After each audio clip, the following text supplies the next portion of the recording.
రేపు హైదరాబాద్ లో జరిగే మాలల సింహగర్జనకు భారీగా జన సమీకరణ చేస్తున్నట్లు తెలిపారు టీం కన్వీనర్ అలుక కిషన్. మాలలంతా స్వచ్ఛందంగా సభకు తరలి వచ్చి విజయవంతం చేయాలన్నారు. నిజామాబాద్ నుంచి 400 వాహనాల సభకు వెళ్తున్నామని తెలిపారు. మాల ఉద్యోగుల సంఘం రేపటి సభకు మద్దతిస్తోందన్నారు. ఇన్నాళ్ళు రిజర్వేషన్ ఫలాలు అనుభవించిన మాల రాజకీయ నాయకులు పార్టీలకు అతీతంగా సభకు హాజరు కావాలని కోరారు. చెన్నూరు ఎమ్మెల్యే వివేక్ వెంకటస్వామి ఆధ్వర్యంలో మాలల హక్కుల కోసం పోరాడుతామన్నారు అలుక కిషన్.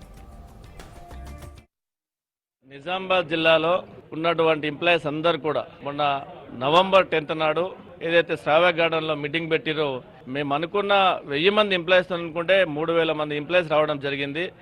ఆ ఇన్స్పిరేషనే ఈరోజు జిల్లాలో సుమారు 300 బస్సులకు పైన, అదేవిధంగా తుఫాన్లు అవి అనుకుంటే నిజామాబాద్ జిల్లా నుండి 400 వరకు వెహికల్స్ ఇలా హైదరాబాద్కు అలో మాలో చెలో హైదరాబాద్ అనే కార్యక్రమంకి ఒక ప్రేరణ కలిగిందని ఇవాళ మేము అందరం కూడా గర్వంగా చెప్తున్నాం. ఏదైతే బాబాసాహెబ్ గారు ఇచ్చినటువంటి రిజర్వేషన్ ఫలాలు పొందినటువంటి ప్రతి వ్యక్తి కూడా ఈరోజు హైదరాబాద్కు తరలిస్తున్నారు.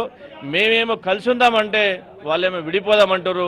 విడిపోవడం మంచి కాదు, మేమందరం కలిసి ఉండాలని ఉద్యోగులుగా మేమందరం భావించి వాళ్ళందరం కూడా బయటకు వచ్చి మరి మా జాతి కొరకే కాదు, రిజర్వేషన్ ఫలాలను మేము సురక్షితంగా ఉంచడానికి భారత రాజ్యాంగాన్ని మరి కాపాడుకోవడానికి తప్ప వేరే ఆలోచన లేదని ఒక్కసారి గ్రహించాలి.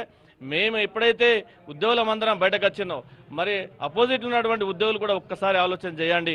మేము ఎవరిది కూడా గుంజుకోలేదు, ఎవరికి కూడా మేము ద్వేషించలేదు, ఎవరికి కూడా మేము శత్రువులం కాదు. మనందరం కూడా అన్నదమ్ముల కలిసి ఉందామనే కాన్సెప్ట్తోనే రేపు జరగబోయే సింహగర్జన అదొక బల ప్రదర్శన.